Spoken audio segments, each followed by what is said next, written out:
So, good evening. So we finished reading the lines. You should understand the significance of this instruction as like a diamond, the sun, and medicinal tree. Okay? Then the next line reads, this time of the 5 degenerations will then be transformed into the path to the fully awakened one.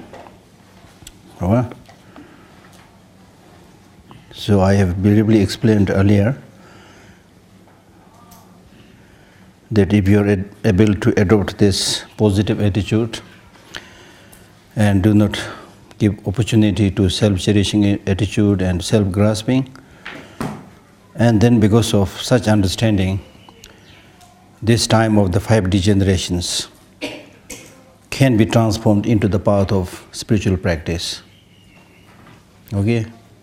So that means if you have the right way of thinking, right attitude, then even the most difficult situation, most unfortunate situation can be transformed into positive practices. As one of the teachings says, suffering is introduction to happiness. Suffering is introduction to happiness. And without suffering, it is not possible to practice renunciation. Without understanding of suffering upon oneself, there is no way you can understand the sufferings of others. And if you don't understand the sufferings of others, there is no way you can develop compassion and sense of responsibility. So suffering helps you reduce your arrogance. When you're a little bit successful, then you tend to get puffed up, You raise your head high and then you forget to practice, you don't remember death, Then you end up doing all kind of destructive, stupid things. So therefore, sometimes it is good to encounter some misfortune, some problem, some difficulty. That will help you think fresh. When you're healthy, happy, you don't remember doing study or you don't remember doing spiritual practice. But when you are bedridden, you are sick, then you say, I wish I'm not sick, then I can do some practice, I can study, So suffering, as I said yesterday, is a kind of challenge. And challenges are important to gain new perspective, to get new experiences. So in other words, what this text is saying, whatever be the situation, your way of looking at things is such that you should not get discouraged. Right? You should not get discouraged. Because by getting discouraged is not the solution. It's not the solution. And in fact, what we call as suffering is not a suffering from one perspective. Therefore, some of these great, teachers who practice mind training, when they hear the word suffering, they say, "What? What is suffering? I have no idea." Meaning, suffering is more or less your mental projection. Again, you can clearly see how much happiness you get, how much suffering you get is very much dependent or primarily dependent upon your mental perspective. Take the example of a picnic, you see. These days we are having very heavy, rain here, but not so sure about the imminent rain. Let us say some of us prepare for a picnic and go down somewhere. Then suddenly there is a downpour. It's raining heavily, we are completely drenched. But still what we'll do? We'll still try to dance in the rain, because our mind is ready. Still that picnic will become quite memorable because your mind is ready. You're accepting. When your mind is not ready, you may be surrounded by the best of friends, you have all the delicious food at your disposal, you play music, whatever, nothing is attractive, nothing is pleasant. When your mind is not happy, you cannot enjoy anything. You cannot enjoy anything, you see. So therefore, I sometimes use the word, your mind is the magician. It is your boss, it is your leader. Okay? So it's really, really important to see things from that perspective. You prepare your mind in such a way that in all these ups and downs, you don't get turbulent, you don't get agitated. You're able to maintain your stability. Okay? That's very, very important. In other words, sometimes I tell people, you make a promise. After receiving this teaching, you make a commitment, you make a promise. And what is that commitment? It's not reciting a mantra. The commitment is to say that whatever may come in my life, I will never make my mind unhappy. If you're able to do that, amazing. Much more than the mantras that you recite, you know. Whatever may come in my life, I will not make my mind unhappy. It's not as easy as we say, but that is the desired direction. That's what we should be doing. And it is possible. If it is possible right from the beginning, if you have developed that wider perspective, and if you have this more understanding of the volatile, the suffering nature of everything, it is possible. It is possible. Because at the end of the day, the Buddhist teaching, we'll read later, the Buddhist teaching says, at the end of the day, everything is illusion. It's like an experience in a dream. So there's really nothing much to get too obsessed with something or to develop too much disliking with something else, you see.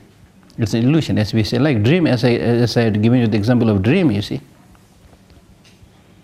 If you get a dream of winning $1 billion, while you're dreaming, yes, you enjoy. It's so nice, I got 1 billion, you know. You're enjoying because you're dreaming. But when you wake up, not a penny.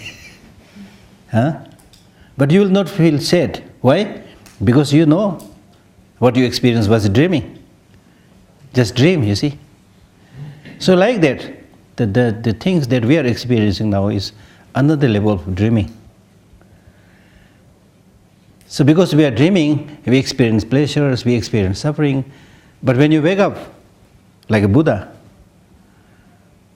then he will say, oh, these people unnecessarily getting obsessed with something, unnecessarily, suffering, unnecessarily crying, you see. Because that's why many people say, if people want that long-lasting peace and happiness, everybody will say, I want long-lasting peace and happiness. But if that is their goal, why people are not getting it enough? Because people don't know how to get it. People don't know how to get it. As Shantideva correctly said, that even though you want happiness, but because of ignorance, you destroy the causes of happiness as if they were your enemy.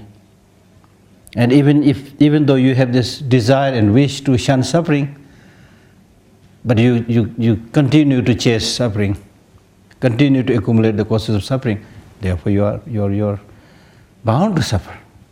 You see?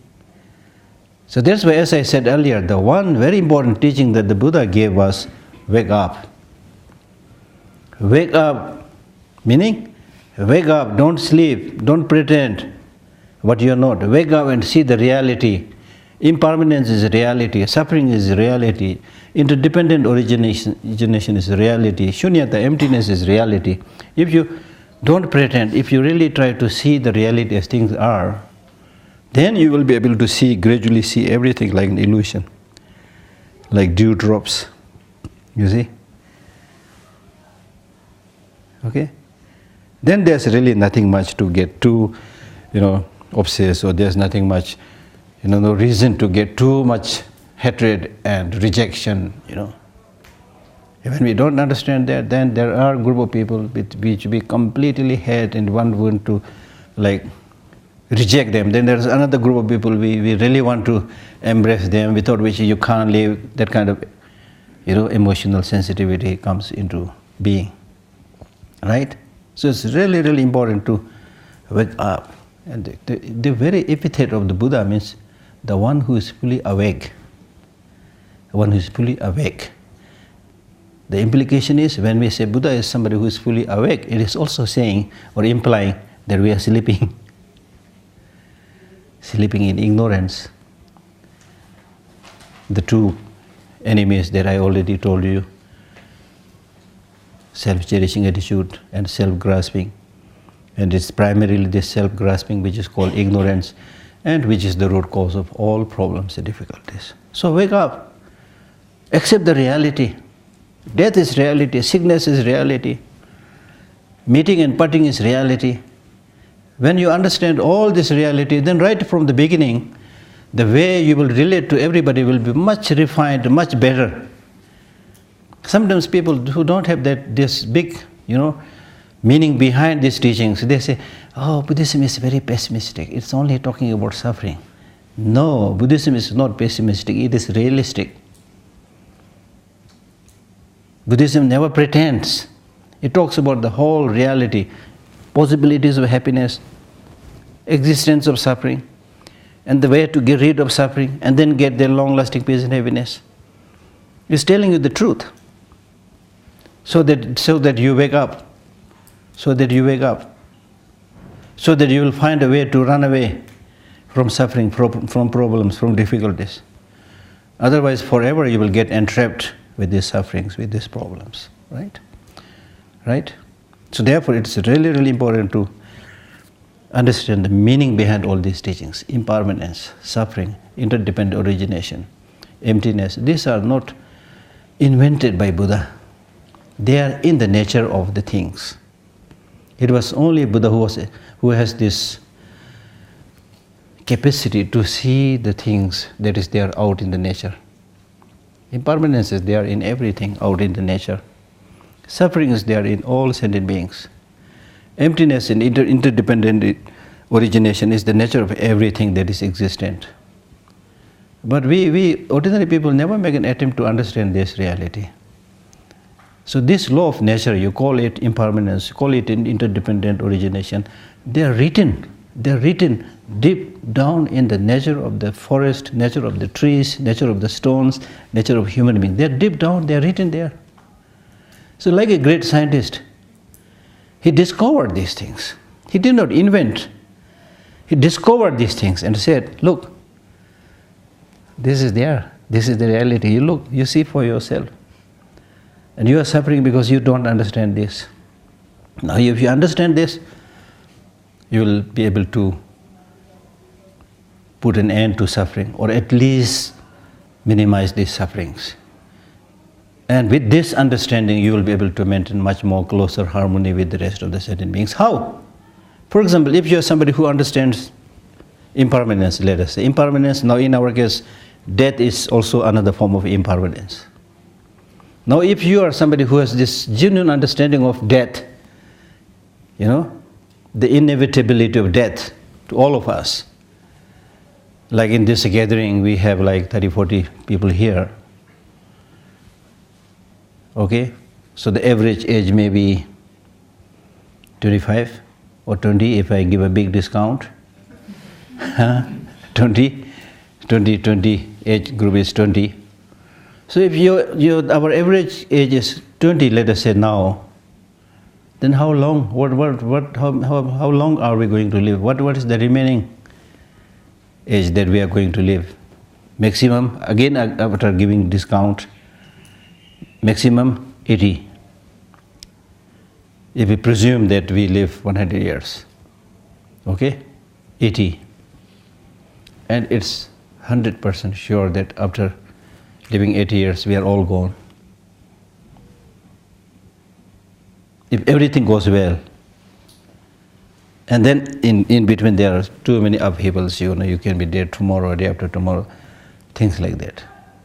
So if you are somebody who has this proper understanding, then from that you will get a sense and importance, you will be able to see the importance of living harmoniously, using each and every moment and to live harmoniously, happily and peacefully.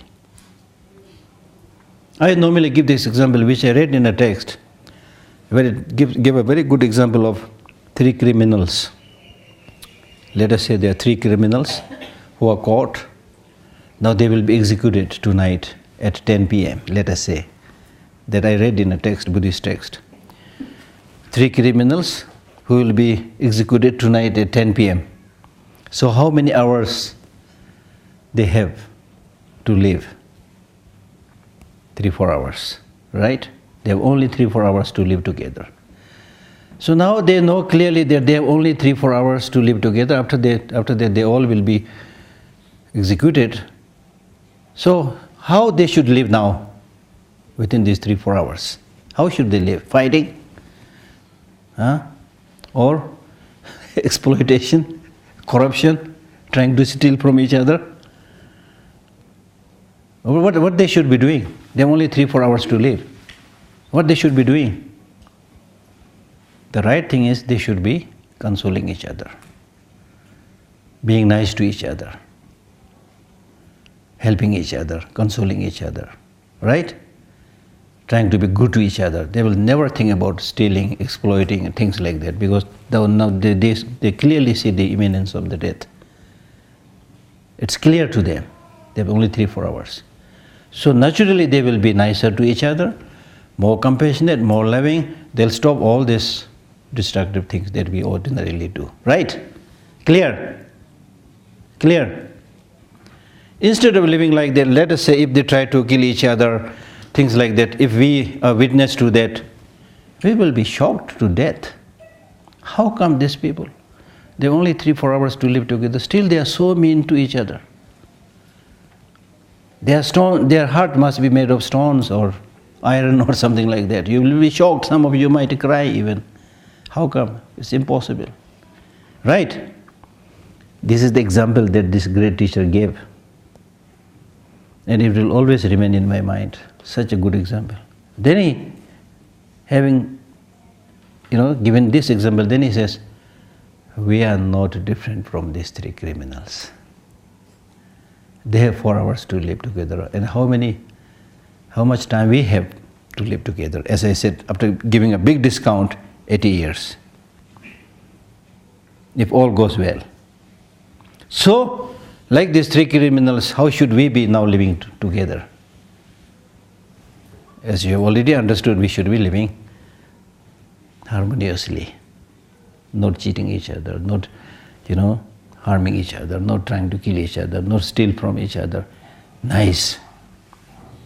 Being nice. So you can see how, if you properly understand the meaning of this teaching, how powerful these teachings are. How these teachings bring harmony, how these teachings promote love, how these teachings promote affection. If I give you another example,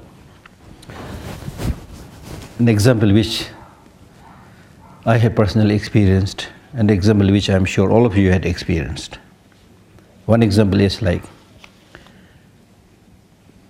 when we fly to some other countries, fly in an aeroplane or check into a 5-star hotel, things like that.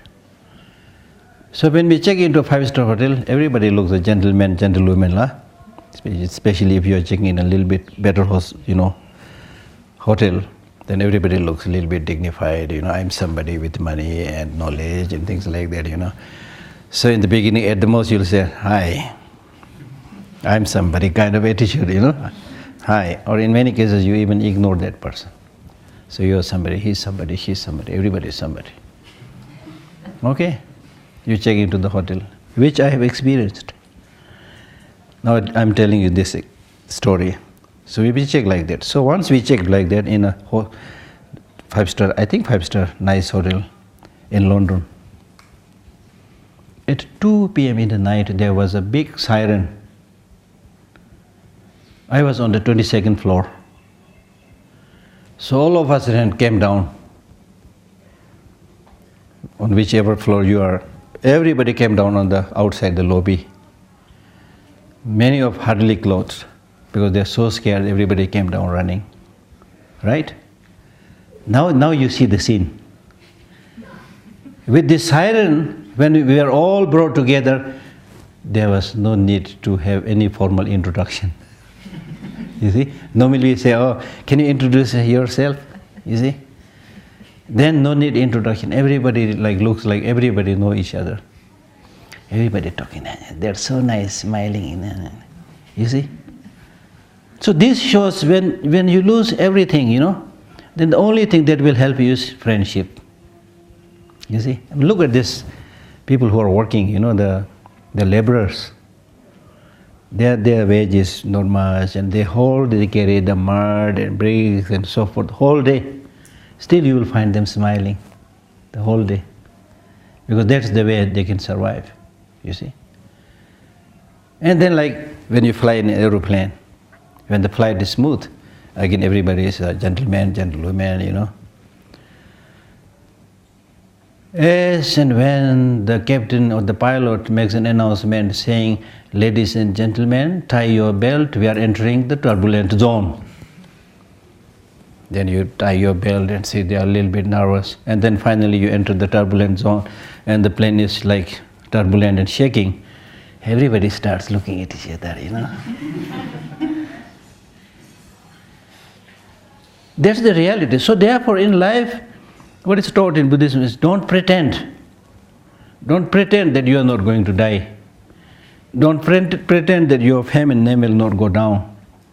Don't pretend that your richness or wealth, whatever you have, will not go down. Everything will change. Everything is transient. Everything is subject to all this kind of laws of suffering, impermanence, upheaval, ups and downs, and things like that. So right from the beginning, if you have that understanding, then even if you become very rich, still you will be able to live with poor people, share whatever you have. Even if you become a great leader, still you will be thinking about poor people, helping them, not glorifying oneself, you see. And that's why like leaders like Mao Zedong, you see, because they don't have this kind of basic ethical values. When they were ordinary peasants, they said, "Oh, this is not fair, we must fight," He brought this peasant revolution. But when he got the power, he was completely drunk by the power. And he himself completely entered into a life of addiction, notoriety, and completely forgetting the needs of the poor people for which he is supposed to have fought. So that's the thing, you see. So one thing that is always necessary with you is this right mental perspective and some of these fundamental good human values. That will be the everlasting source of peace and happiness, whatever be your condition, whatever be your situation, whatever be ups and downs in your life. Okay? So that is more or less the meaning of transforming misfortune into the path. Whatever may come in my life, I will not make my mind unhappy. Because by becoming unhappy is not the solution. If your mind remains happy and stable, you will find the solution. If you let your mind controlled by unnecessary sensitivities, become sentimental and emotional and not being able to use your analytical power, then you will be tossed around. It's only when your mind is cool, then you will be able to find the solution, right? Okay? There is a story of a woman. One of her, I think nephew or niece or somebody died, and she was overwhelmed with sadness, and she, brought this dead body and came to Buddha. And when she came to Buddha, her whole body was complete, clothed and everything was completely soaked in water, drenched. And then the Buddha said, "What happened? All your clothes and everything is completely soaked." He said, "Oh, my nephew or niece, somebody died, and I was so sad that I really could not think about whether I was getting drenched or not." Then the Buddha said, "Okay, this is your nephew or niece, something I don't remember exactly. Okay, but do you have your own children?" She said, 17. She said, 17 children. And then the Buddha said, "If all these people living in this region, if they were all your children, you will be happy?" He said, "Oh, then I will be overjoyed, I really want, I really wish they're all my children, I'll be so happy." Then the Buddha said, "Okay, in that case, can you imagine in this region, how many people die every day?" He said, "At least 4 or 5. So now you should see, you should think, the Buddha said, if they're all your children, then every day 4 or 5 of your children are dying, you see. Will you be able to tolerate? Then she came back to her senses. She said, oh, yes, you are right. I understood the meaning of your teaching. Attachment is not good. So she learned the lesson. So it's like that. It's like that. When we have wealth, when we have friends, relatives, we think it's good. The more the merrier kind of attitude. But as Nagarjuna says, Lucho namlang go chinye ba te suye dunge tinye do. He gives the example of this king of Naga. The king of Naga is said to have, 5-6 heads, kind of hoods, snake. If you see the picture of Nagarjuna, behind him there is this king of Naga with his many hoods, many heads. So he's supposed to have 5-6 heads, okay? So Nagarjuna gives the example by saying that the more head the king of Naga has, the more he is susceptible to problems and difficulties. The ordinary snakes or serpents, they have only one head. So it doesn't look great or magnificent, but it's only one head, so it's more difficult to get hurt constantly. But whereas when you have 5-6 heads, it looks grand. But today this head may be okay, but this head is hard. This head may be okay, this head is having headache, you see. So like that, if you pray for all these heads, you should also be ready to encounter all the problems from there. So those people who have a lot of wealth, a lot of friends, relatives, you're okay, my brother is not good. My brother is okay, sister is sick. Sister is okay, her children are sick. You see? So what I'm trying to say is to see that having a lot of wealth, relatives, friends as the source of long-lasting peace and happiness is misplaced trust. That's not the source. The source of peace and happiness has to come from within oneself by properly understanding the way things are. And once you understand the nature of the way things are, when the reality shows its true color, then you don't get shocked. You're able to maintain your calmness, you're able to maintain your stability. That's why knowledge is important. Understanding of reality is important. Next line, out of the 7 points, the first point is explaining the preliminaries as a basis for the practice. As a basis for the practice. That means if you want to do, a Buddhist practice properly, then you should first, prepare or practice the preliminaries properly. So therefore, Thangbo Ngundu Thalala, first train in the preliminaries. Ngundu Thalala. What are the preliminaries? Preliminary means you should think about the preciousness of human life. That's one preliminary practice. That human life is very difficult to obtain, and once you have obtained it, there is no certainty that it will live for a long life, long time. As I already explained, death can come any time. So therefore you should realize this important, precious human life and use it before it is too late. Okay? Aryadeva in his 400 verses says, whoever you are, when we say life or living, it's only a moment. If you don't know how to live in this very present moment, you're missing something big. Because life is a combination of many moments. If you're not happy now, next time happy, not so sure. Future is uncertain. So live in the moment and be happy right now. Enjoy and make your life meaningful each and every moment. And he says that people normally don't understand this. So therefore there is actually very few people who understand themselves. They don't know themselves. Because when they think about living, they think about not today, but tomorrow, in the future. As and when you continue to step into the future, you continue to think in the same way. Living means future, living means future. Future is uncertain. Unless you live now, you will never see the future probably. It's possible. So living happily, meaningfully each and every moment is the meaning of living a proper life. Okay? So I don't want to go more detail into that. And then, although we have obtained this precious human life, but how long are you going to stay?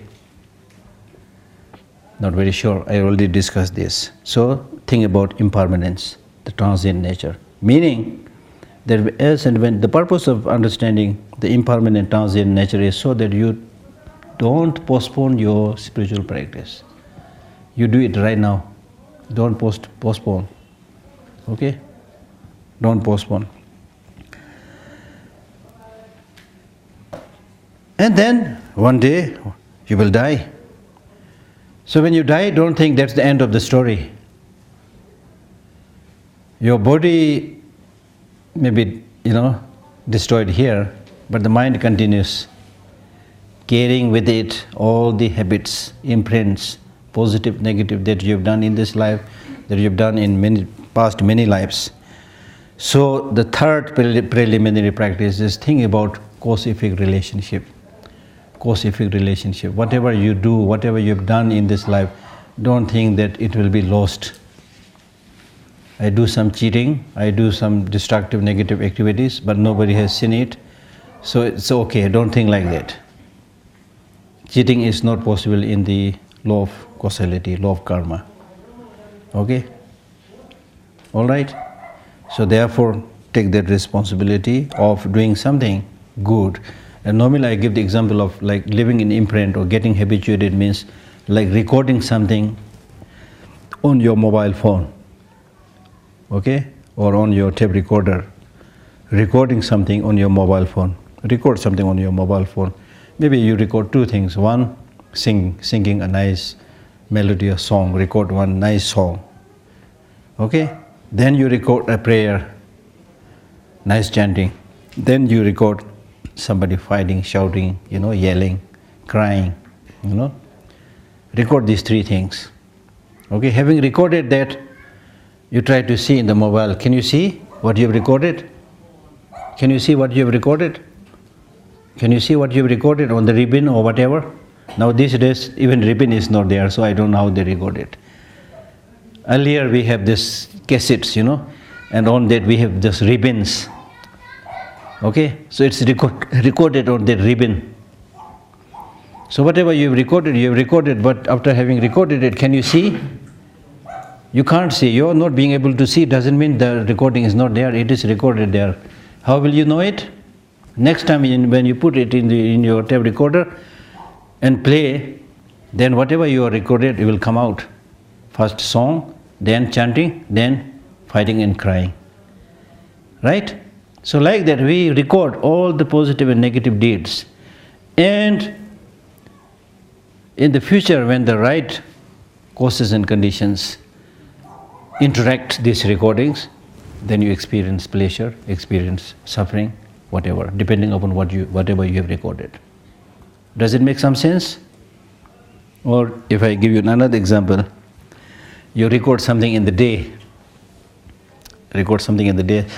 Let us say record something when you are emotionally very high, emotionally highly charged, fighting with somebody, shouting, and then mentally really, really angry, Physically, verbally, mentally, you are into that fight. Now you are recording. Alright? You may not believe you have recorded anything, but it is recorded. How can you prove it? It is very likely that tonight when you are sleeping, you might fight in the night again, remembering that fighting. You are not fighting, you are sleeping. But because you left such a strong imprint, you will fight again in the dream. You will remember, that means you are again fighting in the dream. So that is how the recording is played. So because of that fighting in the day which was unpleasant, so in the night also you get the dream and you get suffering, you get problem, unpleasant experience. Or in the day, if you had this wonderful opportunity of seeing His Holiness the Dalai Lama, getting his blessing, and you are so happy physically, verbally, mentally. Once in a lifetime, I now saw His Holiness and got his blessing. I am so happy, Again, you are receiving a big impact. Your mind is prepared. Your mind is prepared. So therefore you are receptive, and you receive that blessing, you receive that impact. And as a result, it's very likely in the night also you again get the dream of meeting his holiness again. Right? So it's like that. This is how you experience the result of the karma that you do.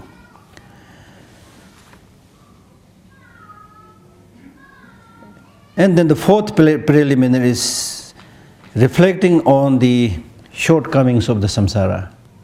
Shortcomings means limitations of the samsara. That means in this ordinary world where we are living, whether it's the wealth that you enjoy, whether it's the friends in whose company you live, they're all not reliable. Not reliable, not in the sense that they are bad and they have a motivation to cheat you. That may not be true in all the cases. But they are not reliable in the sense that in many cases they'll intentionally, the person will cheat you. Of course, then it's not reliable. But even in the case of those people who really love you, who are trustworthy, but still there's a limit that they can do, not beyond that. They cannot enter into your head and think for you and make you happy and make you peaceful. Nobody can do that. When you are controlled by negative emotions, nobody outside can help you. So therefore, they are not reliable in that sense. Whatever marvels that you see in the world, ordinary things, whether it's your money, whether it's your wealth, your friend, they are good only for temporary usages. Even in the case of the best friend, best relatives, if they are really good, they may help you in doing good things. Then they are the best friend. But still, it is you who has to do that thinking, do that practice, right? So therefore, there is uncertainty. Uncertainty is the word. Uncertainty. What will come tomorrow? Uncertainty with your friends, relatives. The friend may change, relatives may change. Change because of different changing situations.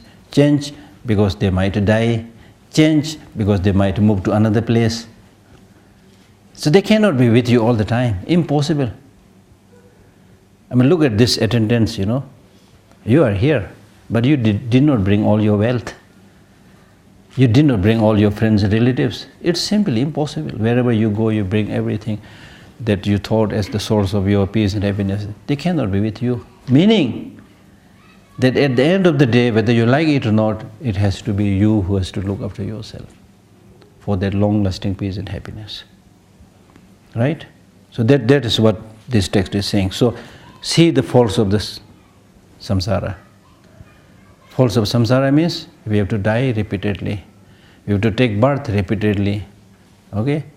Then we have so many different types of sufferings that we have to encounter. Suffering of change, conditioned suffering, and suffering of not meeting those that you like to meet. Suffering of meeting those which you do not like to meet. Your enemies and so forth which you do not like to meet. They seem to be standing in the corner and waiting for you all the time. Right? And those your friends, dear friends, relatives which you want to meet, they are not there with you. Even if you make repeated, phone calls, they seem to be busy. They are not available. Things like that, you see. So there's the reality. There's the reality. So therefore, the real long-lasting happiness and peace has to be cultivated from within oneself. From within oneself. Next of the 7-point mind training is the actual practice training in the awakening mind. Changchuk Jisem, Bodhichitta. Awakening mind means Bodhichitta, which means the mind, awakening mind or mind to enlightenment. Mind to enlightenment means Bodhichitta is a mind which thinks how nice if all sentient beings are without. It's a mind which aspires to become Buddha for the benefit of all sentient beings. A mind which aspires to achieve Buddhahood. Mind to enlightenment, okay, which aspires to achieve Buddhahood for the benefit of all sentient beings, right? That's called Bodhichitta. So as I already explained yesterday and day before yesterday, that the main theme of this text is cultivation of this mind, awakening mind, Bodhichitta. And how many different types of Bodhichitta are there? I already explained. 2. Which are they? Conventional Bodhichitta and ultimate Bodhichitta. And what is conventional Bodhichitta? Conventional Bodhichitta means Bodhichitta, which is the wish to become Buddha for the benefit of all sentient beings. And the second is ultimate Bodhichitta. Ultimate Bodhichitta. Ultimate Bodhichitta is it Bodhichitta? Yes. Ultimate Bodhichitta is not ultimate. Yeah, you're right. Yes means you are right. Ultimate Bodhichitta is not Bodhichitta, but it is the wisdom, understanding emptiness. And it's called ultimate Bodhichitta because that wisdom, understanding emptiness, of course, is very important, factor for achieving Buddhahood. Okay, that way.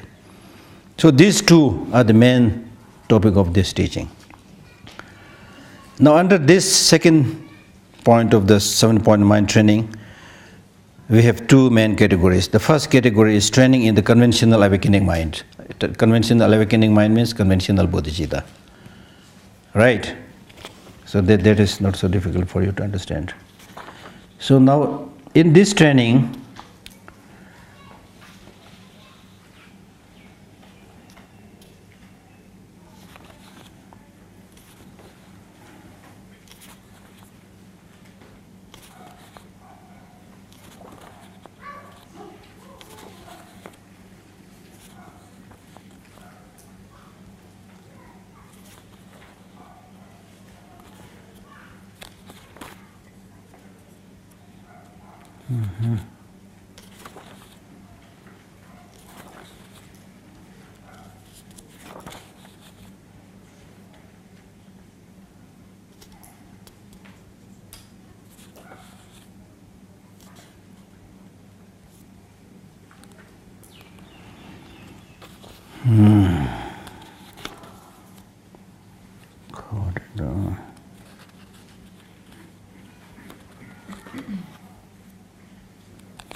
so in this training, the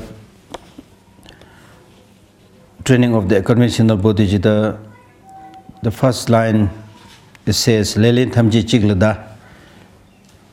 That means all the blames go to one thing. Put all the blame in one place. Or in other words, all the blames goes to one. All the blames goes to one. All the blames goes to one. Goes to one means which one?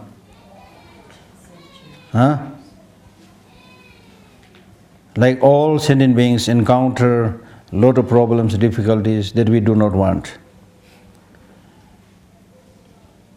So when you get all these problems and difficulties, to whom you should blame? Ordinarily what we do? Because of him, because of this lady, things like that. But this text says, no, blame, all the blames go to one. That is self-cherishing attitude. Self-cherishing attitude. This concern for oneself, this obsession with oneself is at the core of all our problems. Shantideva in his Bodhicharavatara says, all the harms that you see in this world, all the fears and sufferings that you see in this world, all this arises from this great ghost, the ghost of self-cherishing attitude. And not only that, this self-grasping, all kind of negative emotions, including self-cherishing attitude, they all arise from this self-grasping. And the harms that is done by self-grasping is really, really a great harm. Not for one lifetime, but for many lifetimes. So the harms that they do, if we receive some harm from some other people, it may be for a short time. But the harms that is done by this self-grasping is a big harm, great damage, for a long, long time. They have been your enemy for a long, long time. And this enemy, where is this enemy now? This enemy, the self-grasping and self-cherishing attitude, particularly the self-grasping, your sworn enemy that has been harming you for a long, long time, for many lives. Where is this self-grasping now? Huh? This self-grasping is now in the headquarters of your mind. It's here already. If the capital of a country is already seized by the enemy, then is this a big problem or small problem? Huh? It's a big problem. If the capital city of any country is already captured by the enemy, then more or less that country is lost. More or less. So similarly, right now, the headquarters of our mind is already captured by the two ghosts, the self-grasping and self-cherishing. They are already in the headquarters of our mind, meaning that you have that. Not only you have self-grasping and self-cherishing, but is there anybody who is challenging their rule? Anybody challenging the rule? Nobody challenging their rule. Because ordinary people think self-grasping is a part of my nature. Self-cherishing is a part of my nature. And all these afflictive emotions are part of my nature. They can come and go as they like. The doors and windows are open 24 hours. There's no security, nothing. So all these afflictive emotions are there, coming and going, and you have no idea who is coming, who is not coming, what destruction is being done. You have really no idea. So now you can see the situation of yourself. If you are totally controlled, captured by this host of negative emotions, including self-grasping, self-cherishing attitude, they already captured the headquarters of your mind. Not only that, they are just relaxing, because nobody is challenging. They are relaxing, having a nice cup of tea, sitting there. You have a big problem now. So by doing this practice, what are we doing now? Now we are saying, enough is enough. You stupid self-grasping, you stupid self-cherishing attitude, and the host of negative emotions, you dreadful, destructive negative emotions. Gone are the days when you befooled me, gone are the days when you cheated me, gone are the days when you destroyed my peace and happiness. Now I know who you are. This is called practice. Now I know who you are, self-grasping. Now I know who you are, self-cherishing attitude. Now I know the rest of the afflictive emotions. So now, gone are the days when you bullied me. Now I know. Now you have no free entertainment in the headquarters of my mind. Now I already put a security guard. So they will not let you come inside my head. So what I'm trying to do is, as many of these great teachers have done, what I'm trying to do is personify these negative emotions. Personify these negative emotions. Personify these negative emotions. And then now you have to, this is called practice, now you have to make a promise saying that I will identify as and when they are coming, when they are arising in my mind, self-grasping, self-cherishing attitude, anger, jealousy, hatred. As and when they arise, you need to immediately capture them.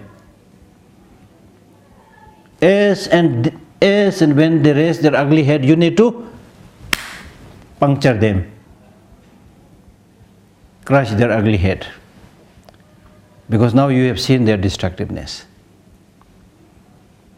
Still, of course, your defense line is very weak. Still, it is possible that without being noticed by the security guard, they might go in. Still, it is possible, but at least you are trying to stop them. On many occasions, you are successful in stopping them. You don't get angry, you don't get jealous, don't develop self-grasping, don't develop self-cherishing attitude. It's many times. So gradually, your defense mechanism will become stronger, and there will be then less visiting of these negative emotions. So you are trying to do away with these negative emotions. Contrarily with the positive emotions, like loving kindness, compassion, wisdom, patience. When they are coming, what you should say? You should tell them, I'm really sorry. Until now I did not recognize your importance, but I learned that you are such a wonderful gentleman and gentlewoman, So please come, have a nice cup of tea. If possible, stay in the headquarters of my mind. Okay? That's called practice. It's like election. It's like election. If a bad leader is ruling your country for a long time and didn't repair the road, didn't look after the environment, everything is in shambles, then what you do? I am not going to wait for you. I am not going to elect you next time. We are going to defeat you next time. That's what we do. Exactly like that. Election is taking place. Until now, the negative party, the party of negative emotions, got a landslide majority. Therefore, they are comfortably, without any hesitation, ruling us. Now you have seen that all they have done during their rule is bringing disease, sickness, fight, hostility, hatred, anger. You have seen all this. Now you are saying, you will no more be elected. Now we elect the good party, which consists of loving kindness, compassion, and so forth, and whose leaders are, with this positive emotion party, who are the two main leaders? What? sorry, yeah. No problem. Slip of the tongue, no problem. So the leaders, main leaders are wisdom, understanding, emptiness, as I said, conventional bodhicitta and ultimate bodhicitta. With their leadership, then you will also invite all the members of the party, loving kindness, compassion, patience, forgiving, and other host of positive emotions. So replacing these negative emotions with the positive emotions, transforming your mind, changing your mind, that is called Dharma practice. Tibetan word is Chö. Chekawa Lhakdor. Chö means change, transform. In this way, if you are transforming your negative minds to the positive, you are doing Dharma practice. If you are not doing that, doesn't matter how many times you visit temple, how many times you go to see His Holiness and other great teachers, it will have not much effect, little bit, not much. The Buddha himself has clearly told to somebody, actually there's a story of a very sick person, a bhikshu who was a very nice bhikshu and very sick. And he could not go to see the Buddha. It's a very moving story. He could not go to see. He was bedridden and very sick. And then he sends one of his, another monk friend, and he said, can you please go to Buddha and pay my respect to him? Imagine. When your mind is there, you don't have to be there personally and physically. Can you please go and pay my respect to him? And then this monk goes and pays respect to the Buddha.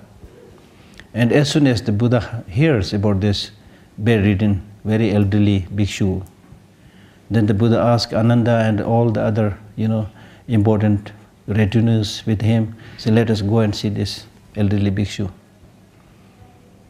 And they all go to see this elderly bhikshu. Like that, you see.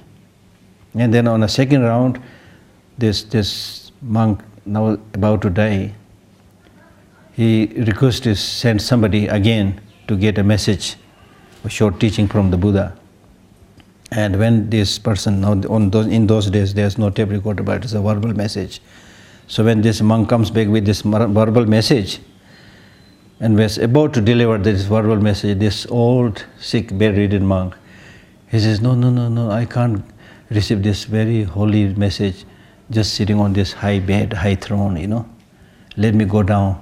So he makes every effort to just go down and sit on the ground and then hear the message. So much respect, you see, so much respect. Like that. So what I'm trying to say is, it's your mind. And my main point is what the Buddha, when he met the Buddha, then the Buddha said, now do you have any regret in your life? Then this elderly monk, he says, yes, I have one regret. What is the regret? Did you break some vows, some rules, monastic rules? If you did that, then it's not very good. No, he said, no, I practice all the rules, monastic vows, I have no regret, nothing. Then what is the regret? The regret is I could not see you until now. I could not receive your teachings before. I could not see you before many times. He said, no, that's my main point. Then he said, no, seeing the face is not seeing the Buddha. Listening to his teaching and remembering those teachings is actual seeing of the Buddha. So most of us just go to see the person and never practice the teaching, you see. There is a quotation in the sutra itself where it says, one who sees the Dharma sees the Buddha. One who sees the Dharma sees the Buddha. And I think I've told you earlier also that when the Buddha was on the deathbed, he was passing away.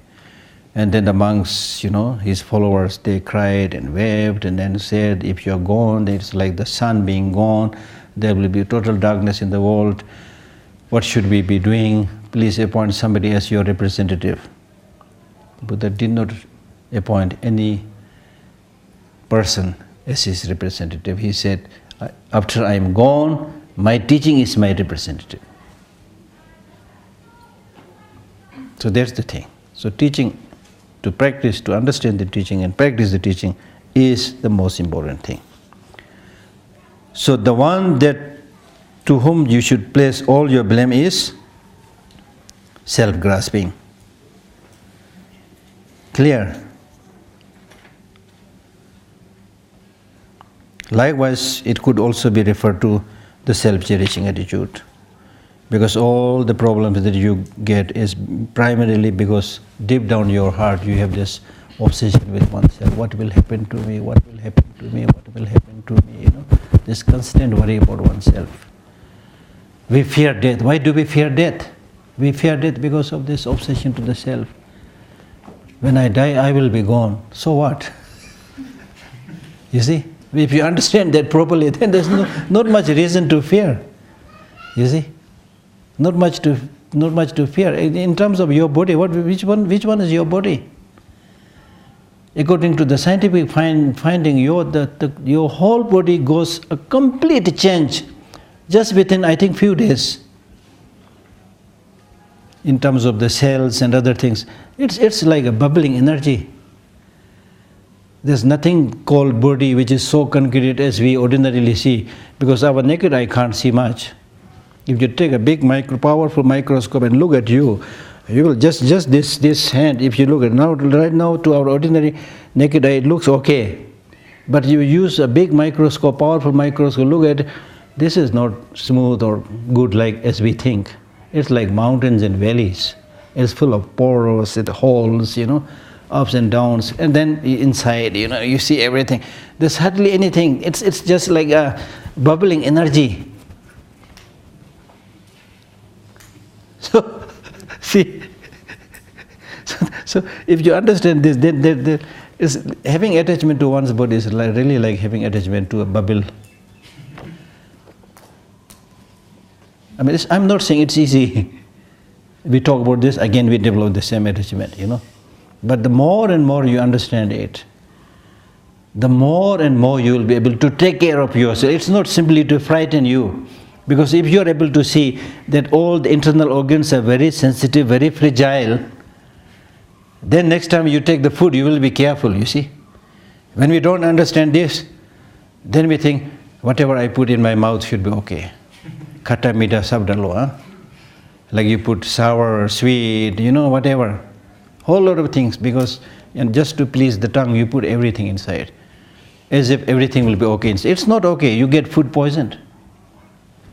You get sick all the time because you are not good in taking care of your body, even on that level. But if you think carefully, now due to the scientific, instruments and discoveries, now you can see inside and out how things are functioning. Look at your lung, which does the breathing, how fragile it is. Look at your, heart, how fragile it is.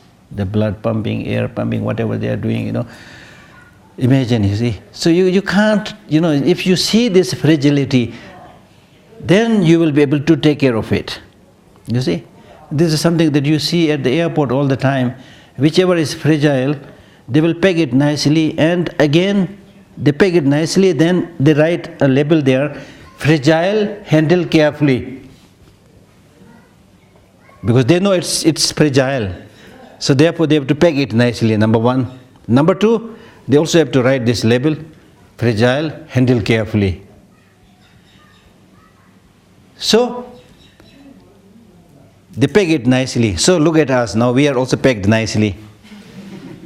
All the fragile things are inside, the intestine, the lungs and the heart, everything, all the fragile things are inside. Then you put the ribs and the bones, then it's plastered with the flesh, then again finally covered with the skin also, there are two layers of skin, you see, dermis and epidermis. So that shows, the way it is pegged shows it is fragile. In Buddhism we call it impermanence, meaning fragile. So I'm sometimes tempted to put a placard on our neck saying, fragile, handle me carefully. You see?